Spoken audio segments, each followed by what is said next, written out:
Right, welcome back.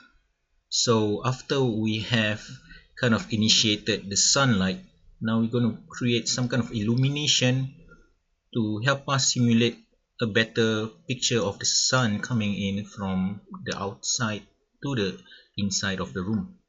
Now, so in this instance, what we're going to be using is we're going to be using another light called the area light. Okay, the area light will look something like this. Remember, once you click, it's there on your grid. Just need to kind of expand it. Okay, right, here you go. Now, the interesting about area light is that it is represented with this square box with a cross line in the middle of it, and with this needle kind of sticking out, right? So if you take a look at the attributes of an area light, okay, anything that is behind this particular square will not be illuminated. Okay, anything that's in front of it will, and which is the front and which is the back. So basically, where the needle is pointing towards, that's the front of the area light, and this is at the back of the area light, right? So in this case, if you look at the wall, you can also see, right, anything in line and in front has illumination, and anything at the back of it has none. Okay, so if you were to rotate this light, okay, the other way around, you can kind of also see, okay, the same similar situation. Now, so what I'm going to do is I'm going to kind of put it, okay, I'm going to make it big enough to kind of cover the whole door frame and the window frame as well. So I'm going to create one huge one, okay, right smack at the door and the window. Alright, so let me rotate it first. So it's going to be facing into the room. Okay, so, and you have to kind of be accurate as well. So usually what I do is I kind of rotate it slightly and just look at the rotation value. And here is minus 67. I'm going to put minus 90. Right, so this will be a good gauge for me that it's really 90 degrees pointing into the room. Now I'm going to bring it outside first. Alright, it's going to be quite bright here. Now I'm going to make it bigger. Now, if it's a bit overwhelming for you while you are creating this light, okay, you can just press 6 on your keyboard. Okay, that will kind of bring you back into the texture mode. Okay, and remove any visibility of the light, okay, that we are creating here. Now, so let me kind of resize this. Okay, so remember, it needs to eat into the wall, okay, beside the window frames and the door frame, and same with the floor and the ceiling as well.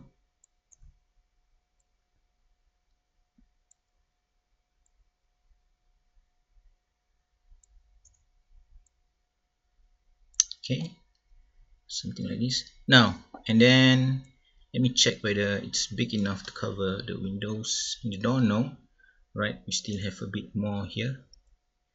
Gonna cover as much as we can. Okay, so if you can see, it really touches my wall. Okay, I hope it's touching my ceiling now. Right, it's touching my ceiling as well. Okay, over here, let me change to 4.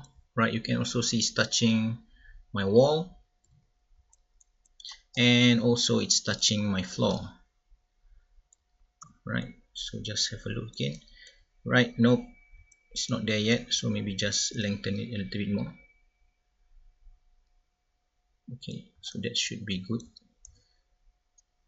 right, to hit even the floor as well. Right, so this is how big I will need it to be. Right, and where should we place it? Now this is very important. You do not want to place it outside the window like this. Okay, why? So let me change back to the lighting mode. Press 7. You can kind of see when you put the light actually outside of the window, you can kind of see that it's reflecting on the window. Okay, so it's going to cast a lot of these white spots on the window. That's going to be very glaring when you start to render. Okay, so we're going to bring it, going to push it, and we're going to put it inside, okay, the room and in front of the window. But if we put it in front of the blind, okay, we may not get the blind effect shadows, right? So what we want to do is we kind of want to put it, okay, behind the blind but in front of your glass. Okay, so this is going to be a little bit tricky. Oops, let me kind of see. Okay, again, you have to kind of find a very good angle here.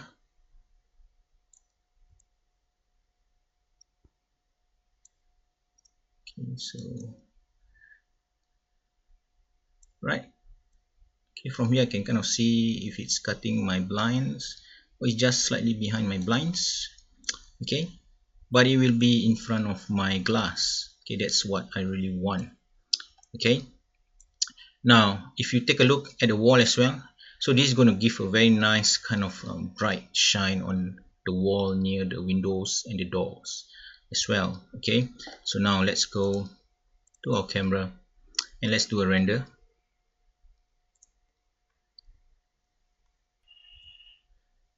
Okay, so there you go. I just paused the video for a while. Okay, it takes a little bit longer now to render. So in between my videos, when I'm rendering, I'm just going to pause the video for a while. Now, so this is what we get when we render. Right, so comparing with the previous render that we have with only the sun, now we have all this kind of like nice illumination on the walls near the windows, okay, and also the door. Right, this is quite nice. But one thing with area lights is it gives us a very nice gradient feel, okay, from very bright all the way to slightly more fade off kind of lighting. Now with kind of gradient lighting, okay, the quality needs to be a little bit higher, and if it's kind of low, you will get a lot of this very grainy kind of effect, okay, which looks kind of lousy. Yeah, so how do we kind of fix this? Now also, if you find that the wall starts to be very glaring, okay, you may want to also tone down the intensity of the area light as well. Now, so let's take a look at how we can kind of fix this. Okay, so I'm going to select my area light. Now if you kind of deselect your area light and you want to click it again, and you have difficulty in clicking the lights and instead you're clicking on all your polygons, right, what you can do is you can go up here, you can find this. Now sometimes this is hidden, okay, like that. You can see this triangle here, you can expand it. Now this icon here is actually to select your surface objects, okay, which is your models. So if you click on this to unhighlight it, okay, once it's not highlighted, okay, you won't be able to click on your model, okay, and it's much easier to kind of just select your lights. Okay, so something for workflow. Now Control A. So if I find that it's a little bit glaring, what I can do is I can bring the intensity down maybe about 0.5. Okay, now and then for the quality, okay, the graininess that we see in here, okay, this is also can be controlled from the shadow. So I'm going to go down to the shadow. I'm going to look at the ray trace shadow. Under the ray trace shadow, you will see one category called, or one attribute called the shadow rays. Now the shadow rays, all I need to do is I just need to increase it. Okay, so if you reach the end, which is 40, and you render and it's still grainy, you can always enter a higher value. So let's say 60. Okay, and then it will unlock for you to go higher. Okay, so let me just put it at 60 for the moment, and let's render. Now when I'm going to start rendering, it's going to take a little bit much more longer because of the shadow rays, right? The shadow rays will ultimately push your rendering time to be much longer than it is. Okay, so my render has finished and this is what I get. So now I get little less grain, okay, but it's still slightly grain, still quite grainy here. So we need to kind of increase my shadow rays even more. Okay. Now the other thing I would like to point out here as well is it's kind of dark in the room. Okay, things are really relying just on the sun and also the area light to kind of illuminate everything in the room. Now, so we're going to use what we call the final gathering to kind of help us illuminate the room even more. Now, so where can I find this final gather? Now you can click here under your rendering window for the render this settings, or you can also click your render settings icon here. Now, so just make sure you're rendering using Mentor Ray as we have in the last video as well. Now I'm going to go into quality, and over here I can see indirect diffuse GI mode, and at the moment it's off. I can just change it to final gather. Now what does final gather do? Basically final gather helps the light to kind of bounce off the objects in the room. So for example, I have an area light here, so the area light kind of shine on the floor. Once it hits the floor, it's going to bounce off and hit maybe onto the bed or even onto the side cabinet, okay, and then after that bounce off again onto some other objects. So as it bounces off around, so it's going to help to illuminate the room even more. Okay, but again, this will take a little bit of toll on your rendering time as well, but the outcome will be a much better kind of illumination for the entire room. So let me just do a render. At the same time, I'm going to increase my shadow rays a bit more.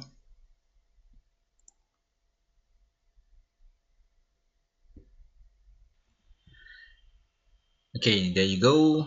Okay, so I've just resumed my recording. So if you can see, that takes so much longer to render. Okay, we finally get it turned on and my shadow rays increased to 80.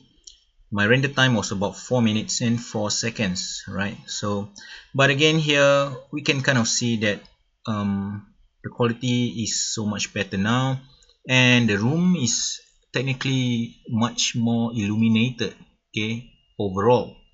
Now the other thing I would like to kind of point out also is that the area light kind of, or what we call the indirect illumination, kind of take away the details of my sun. Okay, if you look at my cabinet here, I'm losing a lot more of the sun exposure, right? So what I can do is I can bring my my intensity of the area light slightly lower. So maybe I'm going to put about 0.3. Okay, so that's not too bright, but I'm going to increase. Okay, I'm going to click now on my directional light here. I'm going to increase my sun, okay, directional light, okay, from intensity 1. So maybe I'll bring it up to about 3 or maybe 5. Okay, just to have a feel of how it looks like. Alright, so I'm just going to do one more render, okay, and we'll see the results. Now if you want to compare this with the next render, okay, the difference of it, what you can do is you can click this button here. This is called a keep image button. So I'm going to keep this image, and when I click render, it's going to render a new image, and there will be a scroller at the bottom for me to kind of compare the two. So I'm going to just click keep image, okay, and I'm just going to render, and while it's rendering, let me pause the video. Okay, so there you go. Now it takes just a little bit much longer, 4 minutes and 19 seconds. Right, so I've increased my intensity of the sun, the directional light, to about 5. Okay, I've also adjusted back the area light to about 0.5. Okay, and this is what I'm getting. Okay, so right, it's not so bad. Okay, so in the next video we're going to be talking about putting additional lights to kind of help us improve the brightness of the different directions in the room. So for example, coming from the front of the bed, we may want to make areas like this brighter, or coming from this side of the bed. I want to make this part of the bed much brighter. Okay, and so on and so forth. Right, so see you in the next video.